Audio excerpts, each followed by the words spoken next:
Europe Soir. Sur Europe 1 à présent, c'est le décryptage de l'actu. Retrouvez l'expertise et l'analyse d'Europe Soir avec Bing.fr, la banque de tous les investisseurs en bourse, actions, dérivés et fonds d'investissement. Le quart d'heure des éditorialistes d'Europe Soir, Nicolas Poincaré. Avec Natacha Polony pour la politique, Nicolas Bétou de l'opinion pour l'économique et François Clémenceau du Journal du Dimanche pour l'actualité internationale. François Clémenceau qui se trouve à bord du porte-avions Charles de Gaulle. Et pas l'inverse, c'est pas Charles de Gaulle qui est à bord du porte-avions Clémenceau. On le retrouvera. Comme dit Poincaré. En présence de Poincaré, oui, c'est quand même énorme. On le retrouvera dans un instant. Mais on commence avec la politique, Natacha Polony. Et vous avez écouté ce matin sur e-télévision Luc Carnouvaz, qui est un proche de Manuel Valls, et qui a ironisé sur le fait qu'Alain Juppé veut rehausser l'âge légal de départ à la retraite à 65 ans, alors que lui, eh bien, il a fait valoir ses droits à la retraite à 57 ans. Vous trouvez que c'est un sujet important, légitime ? Oui, alors je sais qu'à chaque fois, ce genre de sortie provoque un peu l'indignation. C'est mesquin, pire encore, c'est populiste. En gros, quand une question est gênante, mais que les citoyens la trouvent légitime, c'est du populisme. Et en l'occurrence, bon, le sujet est pas nouveau. En fait, c'est le Canard enchaîné qui avait sorti l'information en 2003, alors qu'Alain Juppé était président de l'UMP. Il avait été donc admis à faire valoir ses droits à la retraite d'inspecteur des finances à l'âge de 57 ans et demi, après avoir cotisé quand même 38 ans et 3 mois. En fait, il a été réellement inspecteur des finances de 72 à 76, et surtout, il a choisi de faire valoir ses droits au bon moment, juste avant que la réforme Fillon n'allonge la durée minimum de carrière des fonctionnaires à 40 ans. Bah oui, parce que c'est mieux quand on est au courant des choses. Alors, puis c'est vrai que 57 ans, c'est vieux pour un fonctionnaire, alors que 71 ans pour un président de la République, c'est très jeune. Voilà, Alain Juppé retraité à 57 ans et demi, et c'est pas le seul. Mais non. En fait, c'est une habitude, et en particulier chez ceux qui donnent des leçons aux Français sur la nécessité de s'adapter, d'être compétitif, de ne surtout pas abuser d'un modèle social qui est beaucoup trop généreux. En 2013, par exemple, au moment où François Hollande venait de se lancer dans un laïus sur l'allongement de la durée de la vie qui impliquait qu'on en tire les conséquences sur les retraites, il y avait eu des mauvais esprits qui avaient noté qu'Anne Hidalgo avait fait valoir ses droits à la retraite de l'inspection du travail en 2011 à 52 ans, donc, juste à temps en plus pour profiter des règles de calcul des pensions d'avant la loi de novembre 2010, parce que évidemment elle y gagnait beaucoup. Bon, là aussi c'est plus pratique d'ailleurs d'être très bien informé. Mais la palme, c'est Nicolas Bavrez par exemple, adepte. Rappelez-nous qui est Nicolas Bavrez. Oui, essayiste, adepte du grand soir libéral, contempteur du déclin français, qui estime que bon voilà, en gros il faut libéraliser tout ça, assouplir le marché du travail. Le 1er octobre 2007, il demande sa réintégration dans le corps de la Cour des comptes qu'il a quitté depuis 1993 pour obtenir le même jour, donc le 1er octobre 2007, son admission à faire valoir ses droits à la retraite. Et elle est bonne mère, en fait, la haute fonction publique. D'ailleurs, pas seulement quand il s'agit de cumuler sa retraite avec diverses autres activités. En 2014, Marianne révélait qu'Emmanuel Macron, quand il était allé pantoufler à la banque Rothschild, n'avait pas éprouvé le besoin de faire valider sa disponibilité de l'inspection des finances par une publication au journal officiel, comme normalement c'est la règle. Donc ça a l'air d'être un comportement général. En fait, on se promène dans le privé, on revient pour toucher sa retraite, c'est même plus noté au journal officiel, sans doute pour ne pas nourrir le populisme, bien sûr. Curieusement, ce sont les mêmes, donc, qui servent des discours sur la prise de risque, sur la compétitivité, qui regrettent que ce pays soit celui où on nourrit du ressentiment contre la richesse, ce qui n'est pas vrai.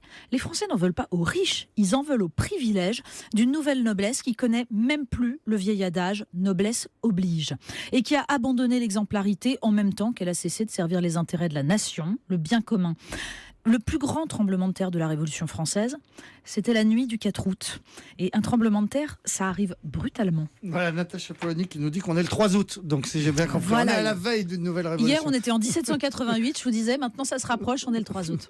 Nicolas Juste une précision, ça n'est pas illégal de prendre sa retraite par anticipation. On part avec un taux qui est beaucoup plus bas. Mais rien n'est illégal dans tout ça. Ça n'a même rien à voir avec le fait de repousser l'âge légal de départ à la retraite avec un taux plein. Après, qu'ils profitent d'une connaissance particulière du secteur qu'ils ont parce qu'ils sont dans le système. Nicolas, c'est toute la différence entre la légalité et ce qui est moral. Non, tout le monde peut partir. Surtout de la peut pas part de partir à gens 52 ans comme à Hidalgo.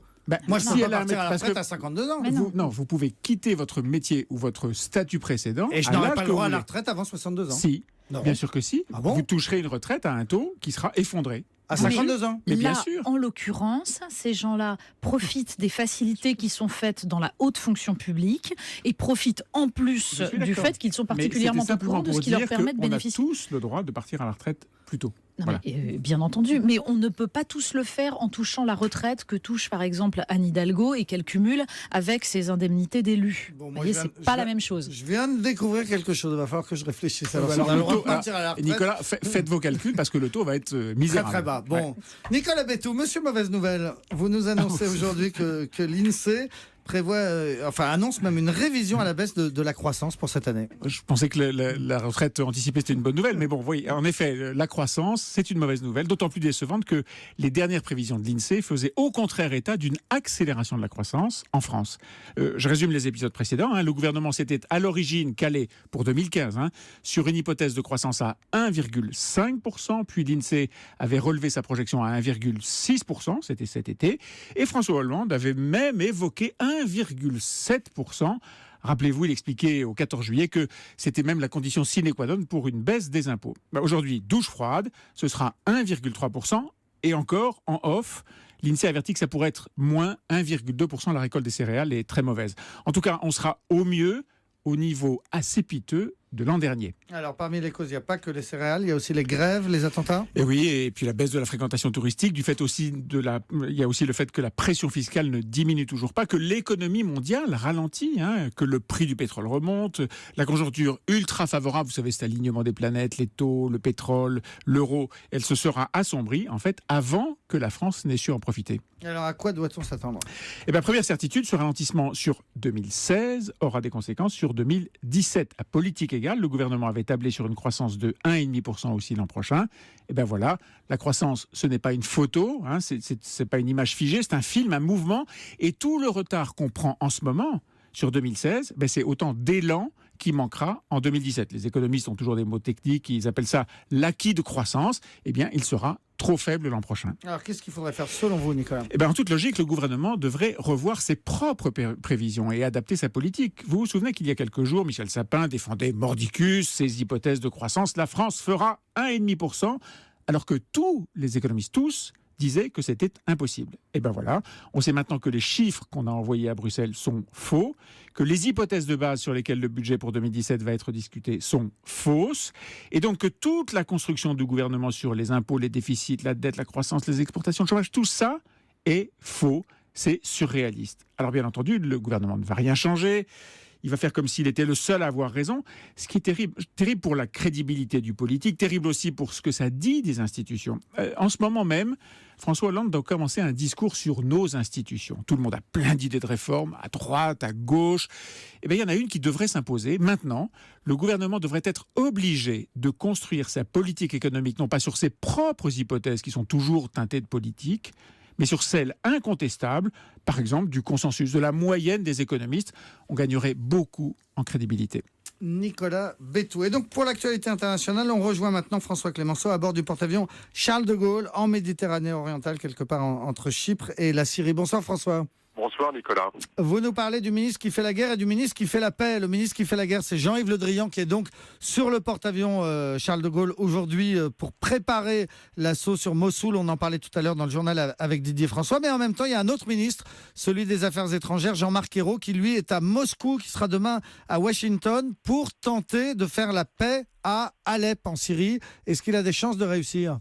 Disons que c'est un peu une mission de la dernière chance que tente Jean-Marc Ayrault à Moscou. Le but est d'obtenir un accord qui engage la Russie pour le vote d'une résolution aux Nations Unies d'inspiration française et qui vise à obtenir une trêve humanitaire obligatoire sur Alep et sur les autres grandes villes de Syrie, mais surtout de pouvoir poser les bases d'une reprise du dialogue entre le régime et l'opposition syrienne. Alors le drame, évidemment, c'est que les Russes ne veulent pas entendre parler de cette résolution, car pour eux et pour le régime de Bachar, les terroristes, c'est-à-dire tous les groupes rebelles sans distinction, n'ont pas été totalement annihilés. Les Russes disent qu'ils viennent d'alléger leurs frappes sur Alep, mais la vérité, c'est que la reprise de la ville tout entière par les forces syriennes n'est plus qu'une question de jours, nous dit-on, ou de semaines. Le deuxième blocage à toute avancée est encore russe et militaire. Ceux qui travaillent sur ce porte-avions le savent mieux que personne. Les Russes ont intensifié leurs moyens navals en Méditerranée et anti-aériens en Syrie avec des batteries de missiles S-300 à Tartous, ce qui revient à dissuader toute force étrangère de venir s'en prendre aux intérêts russes et syriens au cas où les Occidentaux auraient la mauvaise idée de s'en prendre à Bachar s'il allait trop loin dans les massacres de civils. Alors on voit bien, François Clémenceau, que ça va être difficile de faire plier les Russes, mais pourquoi est-ce que Jean-Marc Ayrault demain part à Washington ? Parce que l'idée est aussi de convaincre les Américains de faire plus et mieux pour aider ceux qui restent de l'opposition en Syrie à tenir et faire davantage pression sur les Russes afin de ne plus être dans un rapport de force inégal où seul le cynisme de Poutine finirait par prévaloir. La France, évidemment, n'a pas les mêmes moyens que les États-Unis, mais ce constat et cette volonté arrivent un peu tard. Punir Bachar ou les Russes pour leur utilisation d'armes chimiques ou interdites, notamment à Alep, reviendrait à élargir maintenant davantage le conflit. Et puis, il faut bien le reconnaître, la fameuse opposition démocratique modérée que nous avons soutenue a pratiquement rendu l'âme. Il ne reste à Alep que l'insurrection du front Al-Nosra, leurs alliés, leurs familles, les tribus environnantes, et personne n'a vraiment envie de pleurer sur leur sort.